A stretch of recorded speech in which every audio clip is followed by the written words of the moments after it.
Jesus entra em Jerusalém. Quando Jesus e os discípulos estavam chegando a Jerusalém, pararam no povoado de Betfagé, que fica perto do Monte das Oliveiras. Dali, Jesus enviou 2 discípulos na frente com a seguinte ordem: vão até o povoado que fica ali adiante, logo que vocês entrarem lá, encontrarão uma jumenta presa e um jumentinho com ela. Desamarrem os 2 e os tragam aqui. Se alguém falar alguma coisa, digam que o mestre precisa deles. Assim deixarão vocês trazerem logo os animais. Isso aconteceu para se cumprir o que o profeta tinha dito. Digam ao povo de Jerusalém: agora o seu rei está chegando. Ele é humilde e está montado num jumento e num jumentinho, filho da jumenta. Então os discípulos foram e fizeram o que Jesus havia mandado. Levaram a jumenta e o jumentinho, jogaram as suas capas sobre eles e Jesus montou. Da grande multidão que ia com eles, alguns estendiam as suas capas no chão e outros espalhavam no chão ramos que tinham cortado das árvores. Tanto os que iam na frente como os que vinham atrás começaram a gritar: Hosana, o filho de Davi, que Deus abençoe aquele que vem em nome do Senhor. Hosana a Deus nas alturas. Quando Jesus entrou em Jerusalém, toda a cidade ficou agitada e o povo perguntava: quem é ele? A multidão respondia: esse é o profeta Jesus de Nazaré da Galileia. Jesus no templo. Jesus entrou no pátio do templo e expulsou todos os que compravam e vendiam naquele lugar. Derrubou as mesas do que trocavam dinheiro e as cadeiras dos que vendiam pombas. Ele lhes disse: nas escrituras sagradas está escrito que Deus disse o seguinte: a minha casa será chamada de casa de oração, mas vocês a transformaram num esconderijo de ladrões. Cegos e coxos iam encontrar Jesus no pátio do templo e ele os curava. Os chefes dos sacerdotes e os mestres da lei ficaram zangados quando viram as coisas maravilhosas que ele fazia e ouviram as crianças gritando no pátio do templo: Hosana ao filho de Davi. E eles disseram a Jesus: você está ouvindo o que estão dizendo? Jesus respondeu: claro que sim. Será que vocês nunca leram a passagem das Escrituras Sagradas que diz: Deus ensinou as crianças e as criancinhas a oferecerem o louvor perfeito? Então Jesus os deixou, saiu da cidade e foi para o povoado de Betânia, e passou a noite ali. Jesus e a figueira. No dia seguinte, quando estava voltando para a cidade, Jesus teve fome. Ele viu uma figueira na beira da estrada e foi até lá, mas não encontrou nada, só as folhas. Aí disse para a figueira: nunca mais dê figos. E na mesma hora a figueira secou. Os discípulos viram isso, ficaram muito admirados e disseram: como a figueira secou depressa? Então Jesus disse: eu afirmo a vocês que isso é verdade. Se tiverem fé e não duvidarem, vocês poderão fazer a mesma coisa que eu fiz com essa figueira.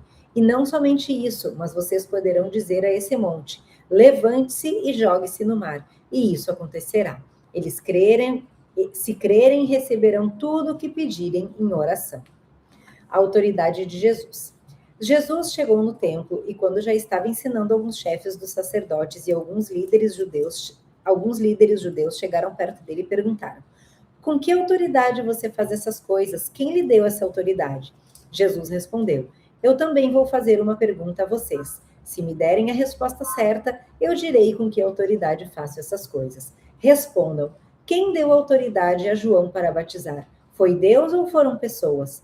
Aí eles começaram a dizer uns aos outros: se dissermos que foi Deus, ele vai perguntar: então por que vocês não creram em João?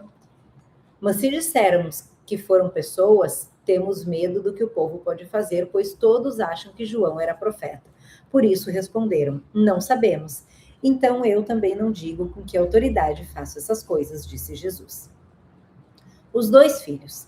Jesus continuou: e o que é que vocês acham disso? Certo homem tinha 2 filhos. Ele foi falar com o mais velho e disse: filho, hoje você vai trabalhar na minha plantação de uvas. Ele respondeu: eu não quero ir, mas depois mudou de ideia e foi. O pai foi e deu ao outro filho a mesma ordem. Esse disse: sim, senhor, mas depois não foi. Qual deles fez o que o pai queria? Perguntou Jesus. E eles responderam: o filho mais velho. Então Jesus disse a eles: eu afirmo a vocês que isso é verdade. Os cobradores de impostos e as prostitutas estão entrando no reino de Deus antes de vocês, pois João Batista veio para mostrar a vocês o caminho certo, e vocês não creram nele. Mas os cobradores de impostos e as prostitutas creram. Porém, mesmo tendo visto isso, vocês não se arrependeram e não creram nele. Os lavradores maus. Jesus disse: escutem outra parábola. Certo agricultor fez uma plantação de uvas e pôs uma cerca em volta dela. Construiu um tanque para pisar as uvas e fazer vinho, e construiu uma torre para o vigia. Em seguida, arrendou a plantação para alguns lavradores e foi viajar. Quando chegou o tempo da colheita, o dono mandou alguns empregados a fim de receber a parte dele. Mas os lavradores agarraram os empregados, bateram num, assassinaram o outro e mataram ainda outro a pedradas.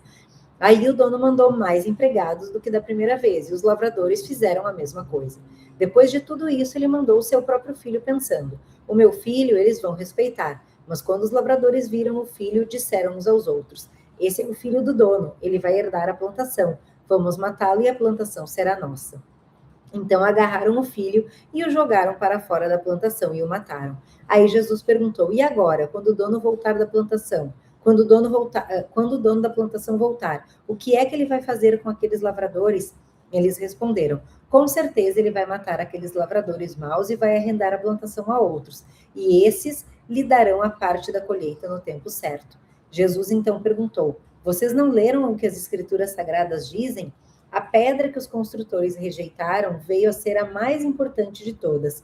Isso foi feito pelo Senhor e é uma coisa maravilhosa. E Jesus terminou: eu afirmo a vocês que o reino de Deus será tirado de vocês e será dado para as pessoas que produzem frutos do reino. Quem cair em cima dessa pedra ficará em pedaços, e se a pedra cair sobre alguém, essa pessoa vai virar pó. Os chefes dos sacerdotes e os fariseus ouviram as parábolas que Jesus contou e sabiam que ele estava falando a respeito deles. Por isso queriam prendê-lo, mas tinham medo da multidão, porque o povo achava que Jesus era profeta. Eu acho a Bíblia tão fantástica, porque alguns falam o seguinte: a Bíblia tem muitas contradições. O Mateus fala do jumentinho e da mãe do jumento. Em outros livros só fala do jumentinho.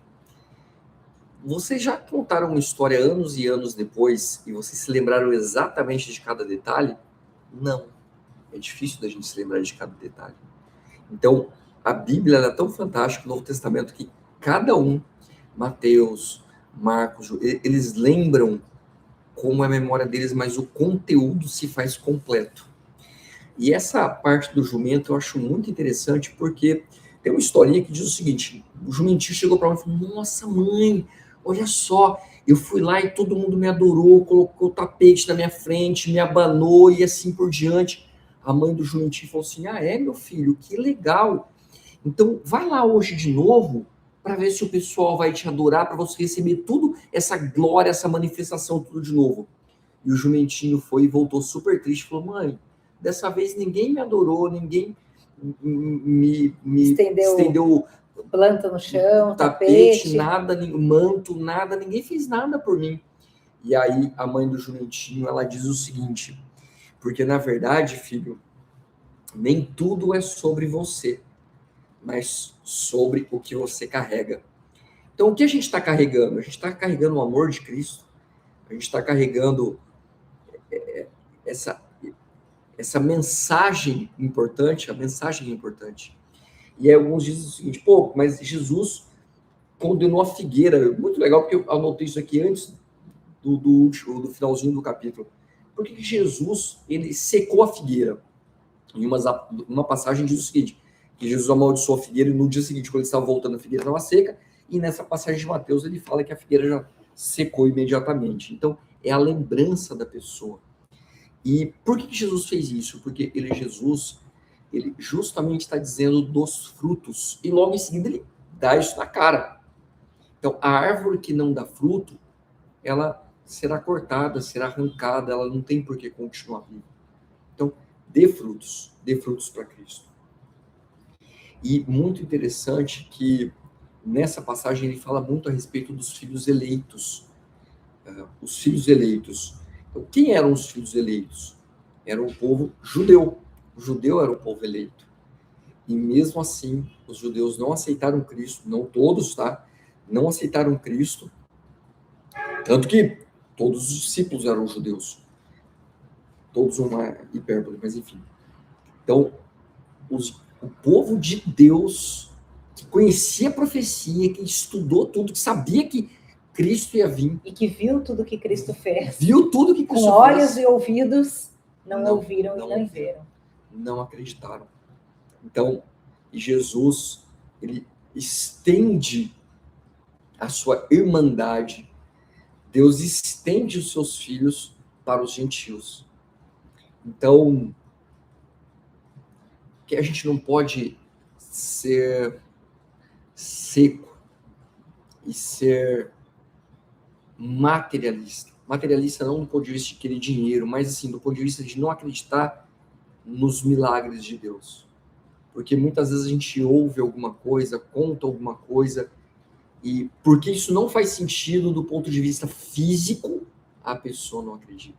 E quantos milagres acontecem hoje? Que os milagres que talvez a gente tem hoje não são tão escrachados. Ou igual, são, mas a gente não vê dessa.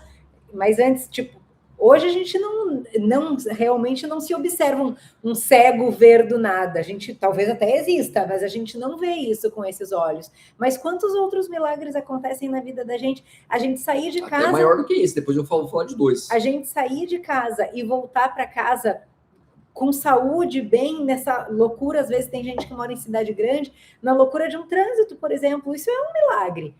São pequenos milagres que a gente descrê como milagre. Esses dias eu achei fantástico que um bebezinho, nós somos médicos, um bebezinho ele foi dado como morto. Passou não sei quantos minutos, a médica tentou ressuscitar e a médica deu a informação, olha, o bebê morreu. A avó, ela caiu de joelho em prantos no hospital e começou a gritar a Deus. Começou a gritar e pedir para Deus. E a médica, ela falou o seguinte, eu não sei como, o bebê estava dado como morto. A gente tentou reanimar o bebê por muito mais tempo do que é permitido pela ciência, porque depois que uma pessoa morre, falta oxigenação do cérebro, o cérebro começa a atrofiar. O cérebro começa a morrer.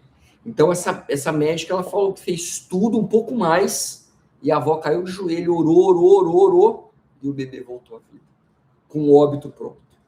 E agora também com essa molécula nova dessa pesquisadora que está fazendo tetraplégicos voltarem a andar, isso é milagre. São milagre muito grande e a gente não enxerga como milagre. E qual é o formato da molécula que ela fez? É uma cruz. O formato é uma cruz. Um outro bebê uma outra criança nos Estados Unidos que sofreu um acidente, estava no hospital e falou, mãe, eu vi Jesus é real. Teve 2 como esse, teve esse bebê, mas a gente opta por não acreditar nisso, achar que é sensacionalismo, por quê? Porque a gente não quer acreditar no milagre quando é dos outros, a gente quer acreditar só quando é da gente. Eu vou te dizer uma coisa, você é filho de Deus, você não precisa esperar o milagre, porque você tem que ver a prova de Deus, porque quem espera o milagre não acredita na promessa de Deus. A gente está vivendo a promessa, não o milagre.